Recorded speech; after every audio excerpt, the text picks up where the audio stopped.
Grounded magic ties the two films that show up today on the countdown. Hellbender follows a family with a very twisted lineage. This is M.L. Miller Fright's Best in Horror Countdown 2021 through 2022. Counting down the best in horror films released from October 1st, 2021 through September 30th, 2022. According to me, M.L. Miller. Here we go. Number 18. Hellbender was released on February 24th, 2022. It's streaming on Shudder. It's directed and written by John Adams, Zelda Adams, and Toby Poser. Izzy, played by Zelda Adams, lives in a house in the middle of the woods with her protective mother, Toby Poser. She's homeschooled and forbidden to leave the wooded property, but passes the time drawing, hiking, and playing drums in a band with her mother that they have called Hellbender. When Izzy happens across a house on the edge of her property and meets another girl named Amber, played by Lulu Adams, she begins to question why her mother has kept her at home all of these years. A hunger is growing inside Izzy. It's a deep yearning for discovery of who and what she is. And even though her mother desperately tries to keep Izzy ignorant to the world around her and to her true origins, Izzy's hunger is too powerful to be contained. At its core, Hellbender is a story about a mother's fears of losing her daughter as she grows up. In this case, it's not boys or sex or drugs Izzy's mother is trying to protect her from. In this instance, Mother is trying to keep Izzy from becoming a cannibalistic witch. Still, the feelings of protection and the eventual uselessness of Mother feels as her daughter grows to womanhood applies. Hellbender appears to be a team effort from the Adams family, not the one you're used to hearing about, but John Adams, his wife Toby Poser, and their two daughters, Zelda and Lulu.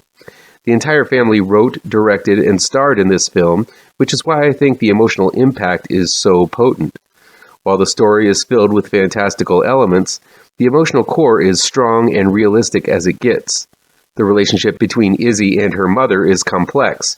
It's not unlike the relationship between Sissy SpaceX Carrie and her mother in Carrie. Though more time is spent on Izzy and her mother having a wonderful time together, making music, and learning about their powers. Toby Poser is amazing as Mother, who is cautious around her powerful daughter, but nurturing and loving the entire time. She fears what Izzy may become and seems to be desperately clinging to these few moments they share together before the eventuality of their situation comes to pass. Some of the best moments of Hellbender are the parts where Poser and Adams paint their faces and play music together. The music is awesome. I plan on seeking these tunes out to add to my playlist very soon. Other powerful moments occur when Mother starts teaching Izzy about her powers. There's a melancholy sweetness communicated by Poser, as she knows the more Izzy finds out about her powers, the more tempted she will be to leave. It's an intricate push and pull that goes on in most relationships between parents and their growing children. Hellbender is not all family drama and making sweet music, though. It's quite gnarly in terms of gore, scares, and shocks. There are some fantastic scenes of Izzy and her mom displaying their powers.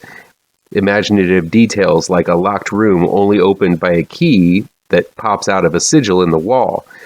There's also an amazing kill sequence that has to be seen to be believed.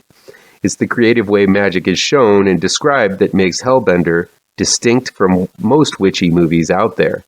As Mother explains her nature to Izzy, the viewer gets to learn the limitations and powers they are capable of.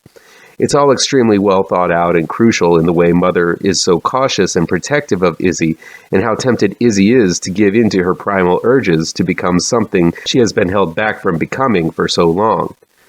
Hellbender ends tragically and gruesomely. Through this wonderful fable comes a lesson of the horrors of the suppression of one's true nature. It's the horror of parenting at its most basic level. This movie made its mark on me. I wasn't expecting how much I was moved and shocked with Izzy's tragic story. I highly recommend Hellbender to anyone who loves metaphorical and so-called elevated horror depicting real emotion and horror that burrows deep into the heart, mind, and soul. Gateway delves into other dimensional phenomenon. relating to alternate dimensions and nightmares come to life. But it is grounded by simple people in the middle of a not-so-simple crime. Gateway was released on July 15th, 2022. It's available to rent on Amazon Prime from Dark Sky Films. It's directed and written by Niall Owens. A group of low-tier Irish drug dealers are given one last chance to grow and move a large amount of weed by their superiors. One of them thinks they have the perfect house to do it in, but what they didn't count on was that there would be a haunted gateway into an unknown dimension in one of the upper rooms. Gateway is very, very slow. I have to toss that out right up front because if you're the type who needs fast-paced thrills every 2 or 3 minutes in their horror, this might be the one to skip. For those who pack their patience and don't mind a movie bathing you in a thick feeling of dread and woe, Gateway is a thoroughly effective and unsettling horror that'll chill you to the core. People move slowly in Gateway. They're ultra-serious and rarely have a moment of levity.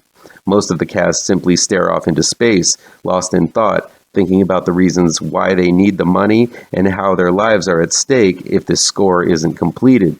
These guys are so lost in their own mindscape and focused on their work that they don't even notice the horrifying things going on around them. Reminiscent of Session 9, this is a serious descent into the darkest of madness. The sights and sounds these guys encounter are as horrifying as they are mysterious. Though they are all scattered in the same house, they manage to lose track of one another, making the house feel like a mysterious character all on its own. There are scenes that really defy logic, where these crooks can't believe the chilling things going on in front of their eyes. Yes, this would have been a much more realistic movie had they simply talked to one another about the scary things they have seen, but that kind of takes away from the macho crook mentality that is shared by this gang of rogues. There's a scene where the lead crook, Mike, played by a gaunt Tim Creed, watches a strange woman in black doing something with one of his dead companions, and then the dead body gets up and walks away with her. It's a chilling and downright bizarre scene that feels like you are watching something you really shouldn't be watching, mostly because the scene is filmed with Mike peeking at the act from behind a cracked door. It's uncannily personal scenes like this that are scattered throughout this film and are so impactful and give you a feeling that you are bearing witness to something utterly wrong. The moments of silence and lingering camera work make for a truly haunting experience in this tense and suspense-laden Irish flick. The film is very well acted, even though everyone is very serious and focused on what very well may be their last job. The Irish dialects of the cast are very thick, which might be a challenge for some, but there's an intensity Gateway has that floats over every moment, right up to the subtle yet thunderous ending. Gateway is a brilliant and chilling little film that'll sneak up on you and drive its talons deep. As always, feel free to agree, disagree, or give me your own picks for your favorite horror movies. It's October, so let's talk horror. Come back tomorrow for the next level in the Best in Horror Countdown 2021 through 2022. Be sure to hit all of the pertinent bells and whistles down below, and you'll never miss a post. Happy Halloween, folks.